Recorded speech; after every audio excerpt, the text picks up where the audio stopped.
Looking back, I should have known the divorce was just the beginning because you don't spend 23 years with someone and really know them not deep down, and 2 years of silence followed by 3 hard knocks on my door at 7 in the morning. That's when I learned what my ex-wife had really been planning all along.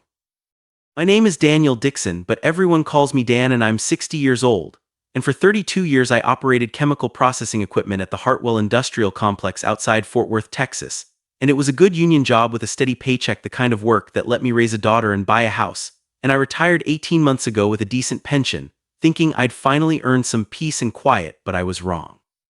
It was a Tuesday morning in February at exactly 7:15, and I was standing in my kitchen wearing a t-shirt and jeans with my coffee mug halfway to my lips when I heard 3 hard knocks on my front door, and these weren't the kind of knocks that ask permission, these were knocks that announce arrival.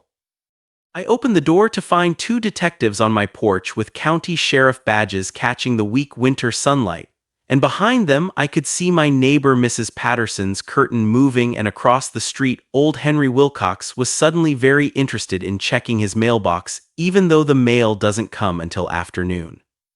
The first detective was a woman maybe 45 years old with sharp eyes that looked like they'd seen too many liars in her career, and her card said Detective Lisa Peak. And she looked at me and asked if I was Daniel Raymond Dixon, and I nodded, feeling the cold February air bite through my thin shirt. She told me they needed to ask about some loan applications submitted in my name over the past 18 months, and she asked if I was aware of those applications, and her voice was professional and neutral, but I could hear something underneath it. My coffee had gone cold in my hand, so I set it down on the little table by the door, and I told her I haven't applied for any loans because I live on my pension, and I asked what this was about. The second detective was a younger guy named Tors, and he pulled out a notebook and said there were 8 applications to various banks with amounts ranging from $9,000 to $15,000, and my signature was on every one of them, and that's approximately $48,000 total. My hand started shaking, and I knew immediately who was behind this because it was Sharon, my ex-wife, the woman who had already taken half of everything I'd worked for in the divorce. I told them that wasn't possible because we'd been divorced for 2 years and I hadn't had any contact with her, but Detective Peake's expression didn't change, although I caught something in her eyes, maybe doubt or maybe something worse, like she'd heard this story before from guilty men. She asked if I would be willing to come down to the station tomorrow afternoon at 2 o'clock to answer some questions and help them clear this up, and I heard what she wasn't saying because they thought I'd done it, or at least they weren't sure I hadn't.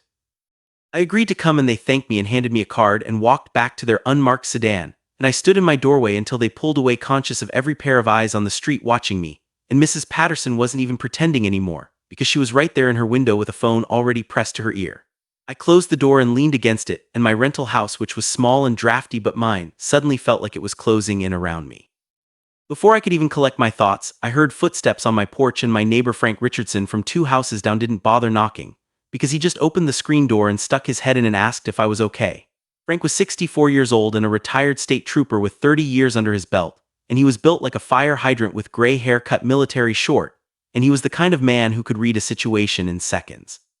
I told him what happened, and he stepped inside and closed the door behind him and said one word, Sharon, and it wasn't a question. Frank had been my neighbor since I moved into this rental after the divorce, and he'd seen me at my lowest and helped me move my few remaining possessions and sat with me on nights when the silence got too loud. He asked when the last time I talked to her was, and I said the day the divorce was final 24 months ago, and I looked at my hands, which were still shaking, and told him I thought it was over and I thought I was done with her. Frank made coffee while I spread my divorce papers across the kitchen table, and the decree was 8 pages of legal language that boiled down to one simple fact, which was that Sharon got the house and $42,000 from the equity, while I kept my pension and my truck, and everything else we'd built in 23 years of marriage got split down the middle or sold off. I showed Frank page 6, where it said all debts incurred by either party following the execution of this decree shall be the sole responsibility of the party incurring said debt, and Frank said that should protect me. But then he noticed a note I'd written in the margin that said Sharon needs SSN for final tax return given March 15, 2023. Our last year of marriage we filed jointly, and I explained that a week after I moved out she called and said she needed my social security number to finish the paperwork, and I gave it to her without thinking twice. Frank said quietly that's how she did it, and my stomach turned over because 23 years of marriage, and I'd handed her the keys to destroy me without a second thought.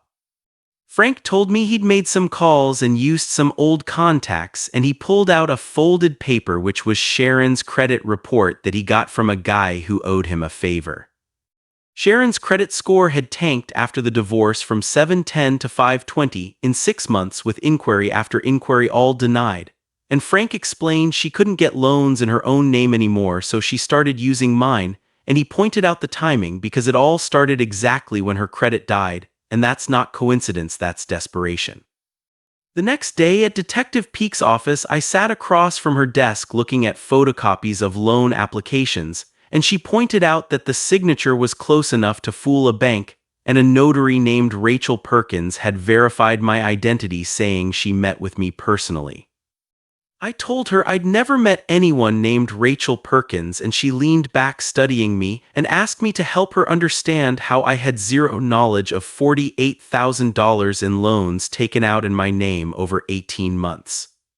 I explained that Sharon would have access to my personal information because I gave her my social security number for our final tax return, but that was it, and I never told her where I moved after the divorce. She pulled out bank statements from one of the fraudulent accounts showing charges at restaurants in Dallas and shopping at Nordstrom, and a lease payment for a Lexus at $470 a month, and she asked if I drove a Lexus. I told her I drive a 2015 F-150 that's been paid off for 6 years, and she tapped one charge that made my blood run cold, which was a $2,000 premium spa package at the Grand Hotel, and she asked if I remembered taking that vacation. I told her no because I never did, and during those dates I was in San Antonio visiting my brother who was recovering from surgery, and I could prove it.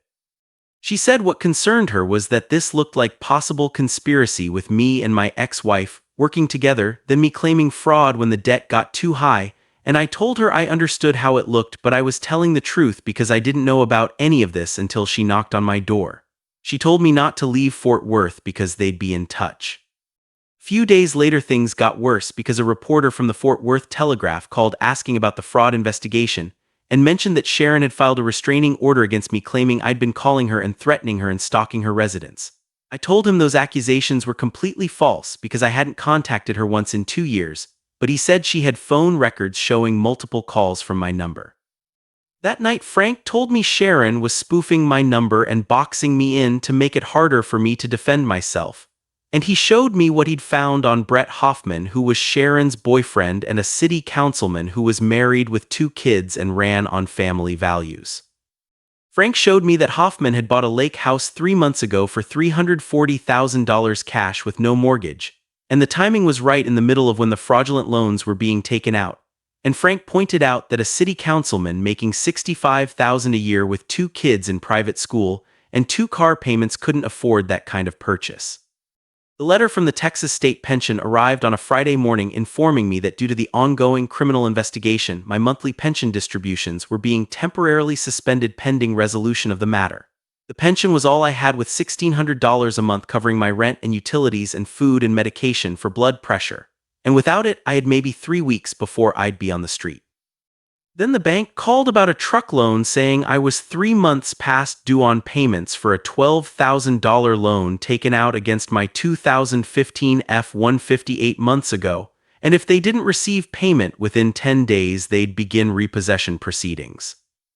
My truck was the last thing I had that was actually mine, and my dad had helped me buy it 6 years ago right before he died, and we'd driven to the dealership together and negotiated the price, and it was the last thing we did together, and now Sharon was taking that too.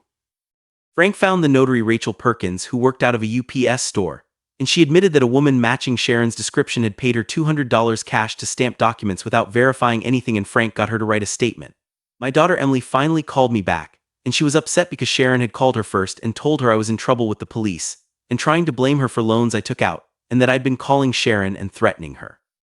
I tried to explain, but Emily said she couldn't do this and couldn't be in the middle of whatever was happening between us, and she hung up before I could say anything else. A few nights later, Emily called me at 2 in the morning from the hospital where she worked as a nurse and asked me to come because she needed to talk. When I got there, she pulled me into an empty consultation room and told me she'd gone to Sharon's house after her shift to return some dishes, and the door was unlocked, so she walked in. She found my mail stacked everywhere with bank statements, and credit card offers and pension notices all addressed to me and all opened, and she took pictures before Sharon caught her. Sharon went crazy when she saw Emily taking photos and started screaming about betrayal, and said horrible things including that she deserved everything she took from me and that I owed her for wasting her best years, and that she'd been planning this since before the divorce and was going to bleed me dry. Emily said she'd sent those photos to her email and the cloud and 3 different places where Sharon couldn't delete them, and she apologized for not believing me from the start. Sharon called my phone right then hissing that I'd turned her daughter against me and that she'd destroy me, and I told her she already did, but I'm taking it back. Sharon said I couldn't prove anything, and Emily spoke up saying it was Sharon's own mail theft and her own admissions and photographic evidence, and that she'd recorded everything Sharon said that night. Frank and Emily and I took everything to Detective Peak the next day, including the photos of stolen mail and Emily's recording and Frank's notary statement and the property records on Brett Hoffman's lake house.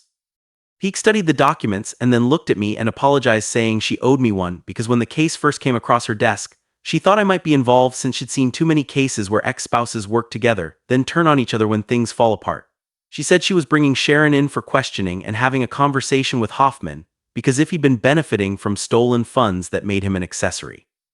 A few days later, Pastor William Garrett from Sharon's church called asking to meet about troubling financial irregularities involving church funds. At his office, he explained that over 18 months, approximately $47,000 had disappeared from various church accounts, and Sharon, who volunteered as their fundraising coordinator, had access to donation records and donor information.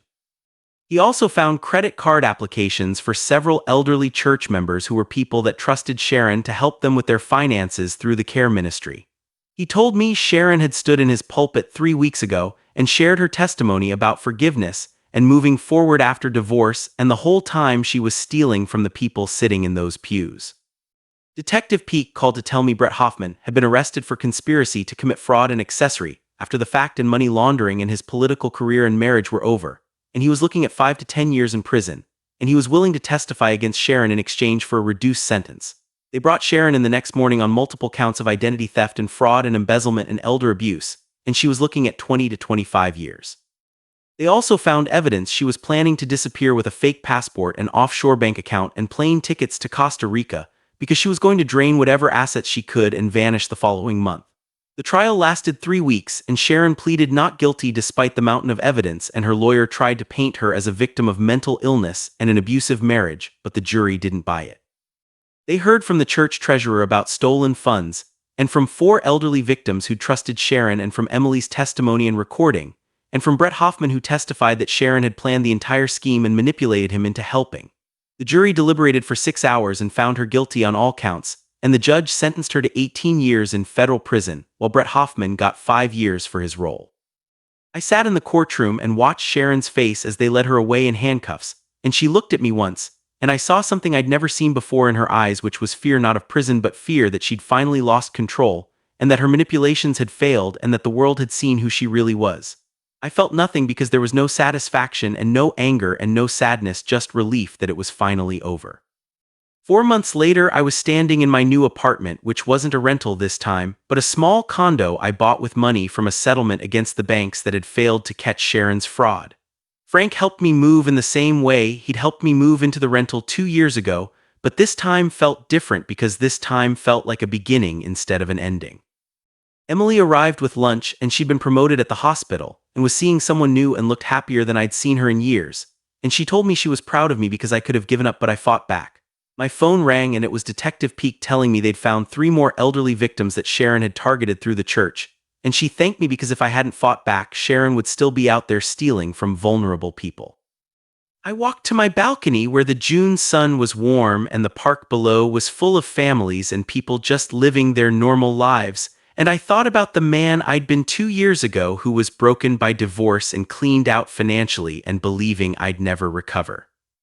Sharon had tried to destroy me, but instead she showed me who I really was and who my real family was, and I'd spent 23 years with a woman who saw me as a target, but now I had a daughter who loved me and a friend who stood by me when no one else would, and a life that was finally truly mine. If this story meant something to you, you're going to love what's coming next. Click that video right there for another story about someone who chose consequences over silence. And if you haven't subscribed yet, now is the time. I post new stories every week. Hit that bell so you never miss one. I'll see you in the next one.